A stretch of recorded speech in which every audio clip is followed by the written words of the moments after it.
Hey guys, it's John Struve with Fine Touch Detail. I've got a Saturn in the shop today and figured this would be a good first video. This is a full wet sanding process. The vehicle was heavily contaminated with a lot of calcium buildup on the outside of the vehicle. Fallout remover wasn't going to be the trick for this specific car.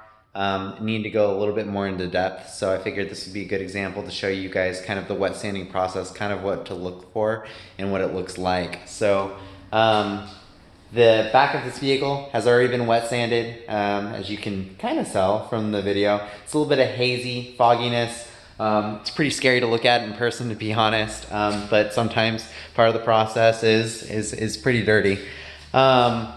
But we did a complete wet sanding, so we started with 2000 grit. That was successful to get off what we need to get off from the paint, so that way it was smooth and flat, and then went down to 2500, 3000. You don't always need to go in gaps that short. I just figured it was a lot better for this vehicle, maintaining the integrity of the paint. I know I talk to a lot of my clients about maintaining the integrity of the paint, and clients go, what does that mean? Well, that's really how much thickness you have left. So the idea that I have, that we want to do in our business, is we want to maintain the integrity. And that means keeping as much clear coat on the vehicle as possible, especially if it's a daily driver. So that way the vehicle can get worked on multiple times.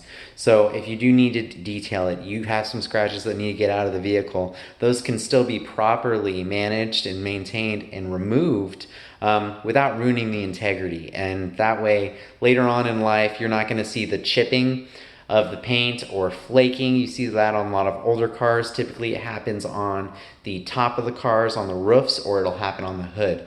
So now that I've shown you kind of the process, which again looks like this. So again, super hazy. This is not compound or polish.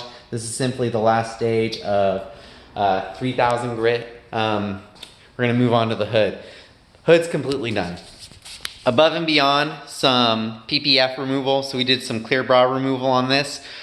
This went through the same process as the rest of the vehicle, and the results are great. I mean, the paint is really shining, so I'm gonna show you guys that now. And as you guys can see, the reflection on this vehicle is definitely back to where it was when it was brand new, and or better, making sure to get rid of scratch removals and maintaining the paint's integrity. So hope you guys enjoyed the video. It was the first one, so hopefully I'm not shaking too much for you guys, but figured this was a good example of a wet sanding process, and at least towards the end of the wet sanding process, so you guys could take a look at that, as well as the final process with the hood. And that's all for now. Thanks.